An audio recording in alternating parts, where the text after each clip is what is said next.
আজকে আমার এই ভিডিওটি একটি বিষয় নিয়ে খুব বিভ্রান্ত ছড়াচ্ছে চারিদিকে। বিভ্রান্তির যারা করছেন সেটা অবসান হওয়া দরকার। গতকালকে কলকাতা হাইকোর্ট একটি স্টে অর্ডার দিয়েছে।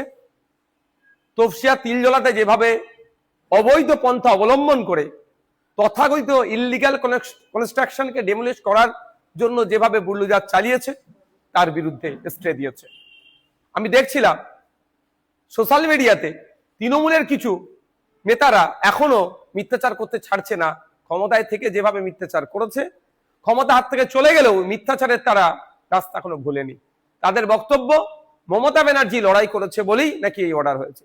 আমি তাদের কাছে স্পষ্টভাবে বলতে চাই এবং বার্তা দিতে চাই, চ্যালেঞ্জ করতে চাই, মমতা ব্যানার্জি কোন মামলায় দাঁড়িয়েছিল, সেই মামলার অর্ডার কপিটা কোথায়? আর আমরা গতকাল বিকাশ রঞ্জন ভট্টাচার্য স্যার থেকে শুরু করে নাজির আহমেদ অ্যাডভোকেটরা যারা দাঁড়িয়েছিলেন তারা যে অর্ডারটা বার করেছেন সেই মামলাটা কোনটা সেটাও আমি জানতে চাই। গত পরশুদিনকে আমি তফসিয়ায় পৌঁছেছিলাম।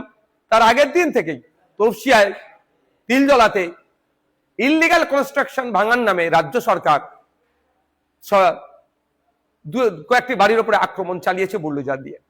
গত পরশুদিন গিয়ে তাদের সাথে কথা বলেছিলাম, পেপারপত্র নিয়েছিলাম এবং জানতেও পেরেছিলাম যে অলরেডি তারা পরশুদিন সকালে কোর্টে অ্যাফিডেভিট জমা করেছে, অর্থাৎ রিট করছে তারা।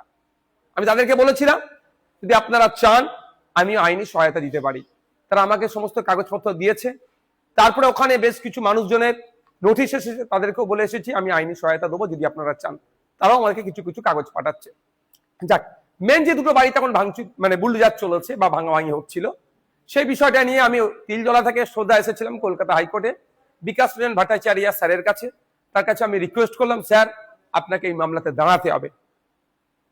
তো স্যারের সাথে যখন কথা হলো, স্যার বললো আমি রেডি আছি। স্যার প্রথম কি স্যারকে বিষয়বস্তুগুলো জানালাম, অবাক যে এটা হতে পারে না। ইললিগাল কনস্ট্রাকশনও যদি হয়ে থাকে লিগাল ওয়েতে সেটাকে ডেমোলিশ করতে হবে, ইললিগাল ওয়েতে হয় না। কারণ 2024 সালে 12ই নভেম্বর সুপ্রিম কোর্টে একটা অর্ডার এসেছিল জাস্টিস গাভাই স্যারের, জাস্টিস বিশ্বনাথ স্যারের, যেখানে উল্লেখ আছে এই কোনো জায়গায় যদি ডেমোলিশ করা হয় সে কম করে একটা টাইম পিরিয়ড দেওয়া হয়েছিল, সম্ভবত 15 দিনের দেওয়া হয়েছিল, তার নোটিশ দিয়ে করতে হবে। আর তিলজলার ক্ষেত্রে কোনো নোটিশ কপি সেই মতো তারা হাতে পায়নি। তাদের আত্মীয় স্বজনের ইনফর্মের ভিত্তিতে এরা ছুটে ছুটে আসে ওখানে যে আমাদের কারখানা, আমাদের এই বাড়ি বুলডোজার চলছে। এই ভিডিও দেখে আত্মীয়রা পাঠিয়েছে, সেটা দেখে আসে। তা বিকাশ স্যারকে যথারীতি বলেছিলাম, তিনি এগ্রি হয়েছিলেন। গতকালকে অ্যাডভোকেট নাজির আহমেদ যে রিটটা করেছিল সেই রিটে আমাদের বিকাশ রঞ্জন ভট্টাচার্য স্যার, তার জুনিয়র উদয় শঙ্কর চ্যাটার্জি, শামীম আহমেদ, সৈয়দ চন্দন হোসেন, আরো অনেকে এবং আরো অ্যাডভোকেট ছিল, দেবাশিস ব্যানার্জি, রাহিল রহমান, গুলশানারা পারভিন, সালোনি ব্যানার্জি, নাজির আহমেদ, রাজেশ জানাদের মতো উকিলরা ওই কোম্পানির মালিক তথা বাড়ির মালিকের হয়ে দাঁড়িয়ে অর্ডারটা বার করেছে আইনি লড়াই করে।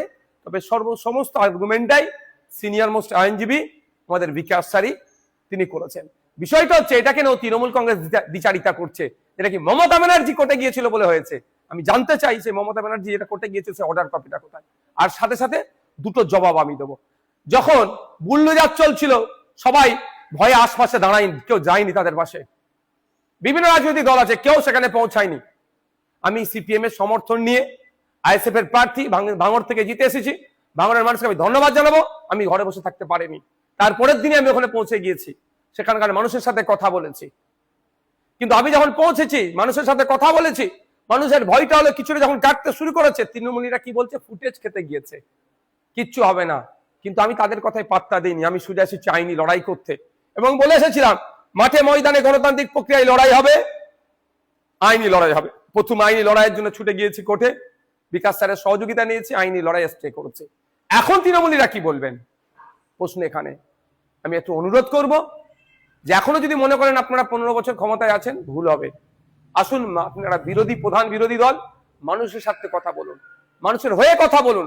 আজকে মানুষ আতঙ্কিত কুরবানি উপলক্ষে, কি করবে না করবে। আপনারা কেন চুপ করে বসে আছেন? মমতা ব্যানার্জি মুসলমানদের মাসিয়া স্বাস্থ্য আজকে কোর্টে এসে তিনি তার কোর্টে আসাটাও কতটা বৈধ সেটাও চ্যালেঞ্জ হয়ে গিয়েছে। আজকে তফসিয়াতে কেন গেল না?